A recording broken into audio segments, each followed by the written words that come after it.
Welcome to our channel. Today we how to connect InDesign to Canva for flyer and brochure layouts. Easy tutorial step by step clearly. First, ensure you have both Adobe InDesign and Canva open on your computer. In Canva, create a new design for your flyer or brochure. Select the dimensions that best suit your project. Once you've chosen the dimensions, design your layout in Canva using graphics, text, and images. After completing your design, click on the Download button in the top right corner of Canva.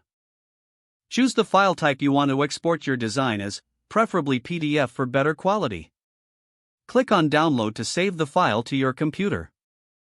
Next, open Adobe InDesign and create a new document with the same dimensions as your Canva design.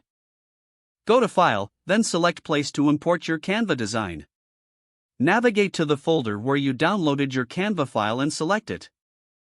Click Open to place the design into your InDesign document.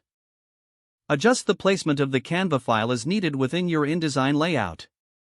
You can now add additional elements in InDesign, such as text boxes, shapes, or other graphics. Feel free to modify colors and styles to align with your branding. Once you are satisfied with your InDesign layout, go to File and select Export to save your project. Choose your desired file format, and then click Export to finalize your design. Your project is now ready for printing or sharing.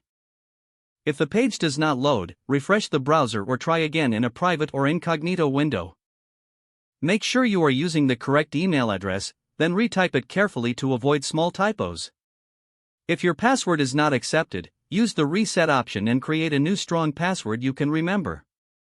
Check your spam folder for verification or security emails, then complete any requested confirmation steps.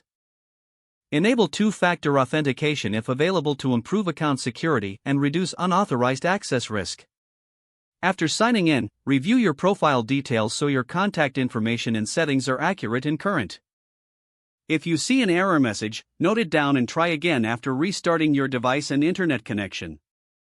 Log out when you finish, especially on shared devices, to keep your account and payment information secure. If the page does not load, refresh the browser or try again in a private or incognito window.